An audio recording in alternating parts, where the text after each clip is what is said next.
Ida, então, o que você acha de falar um pouco sobre o histórico, né, do surgimento do psicodrama, né, dessa técnica?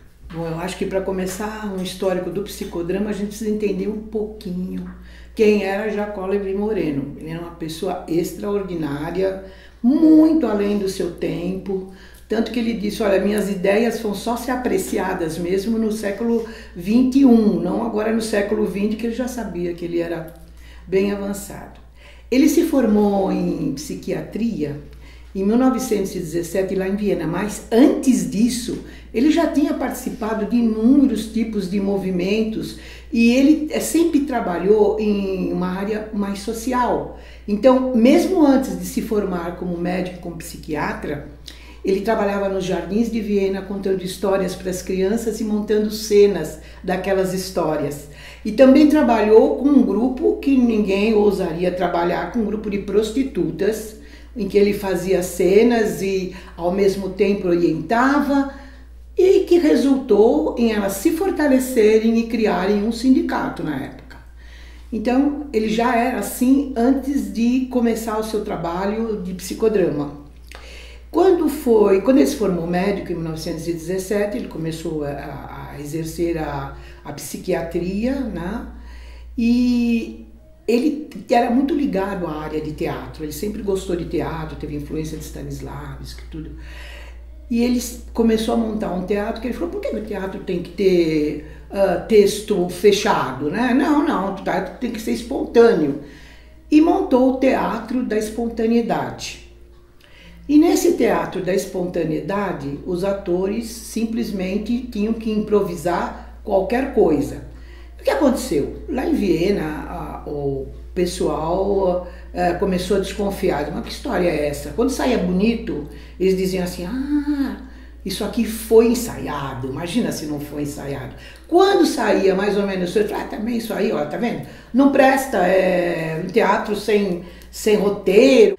Aí ele, para não ser acusado disso, ele criou o Jornal Vivo. Ele pegava os recortes do jornal do dia, levava para o teatro e na hora os textos do jornal eram lidos e eram teatralizados, eram representados e sobre aquilo é que se fazia o teatro espontâneo.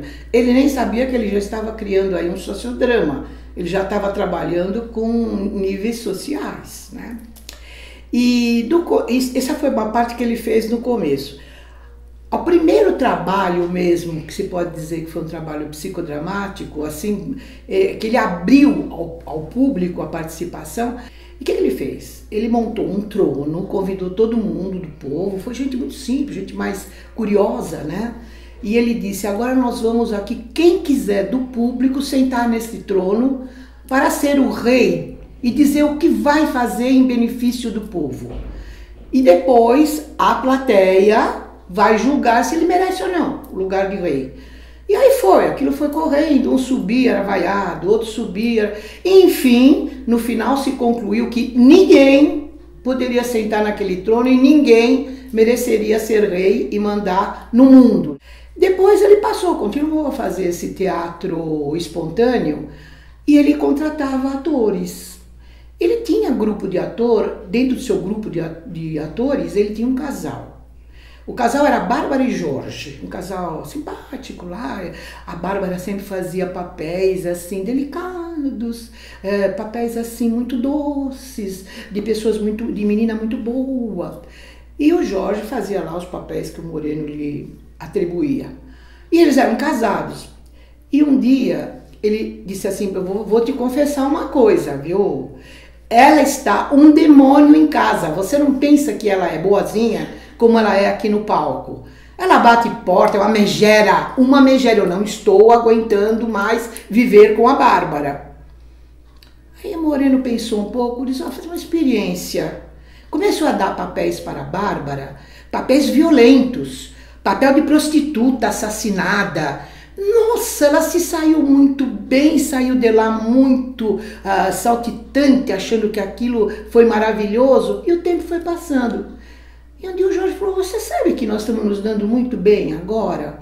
Ele falou, Quando ela começa a ficar meio assim, mais exaltada, tudo, a gente começa a rir, levar isso em brincadeira, como se fosse uma das cenas de violência que ela faz no teatro, ela mesma tem noção disso e ri, e nós não entramos em conflito.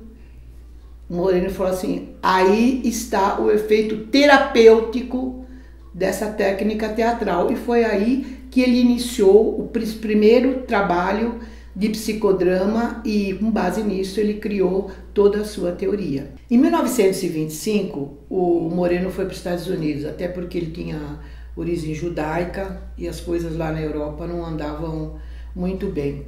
Lá ele se estabeleceu e criou a psicoterapia de grupo. Muito pouca gente sabe que todas as psicoterapias de grupo têm base moreniana. Ele foi o primeiro a criar. Ele criou a sociometria e ele desenvolveu toda a sua teoria psicodramática. Ele faleceu em 1974 e ele solicitou que ficasse na lábio do seu túmulo a seguinte frase: aqui jaz aquele que trouxe a psiquiatria à alegria.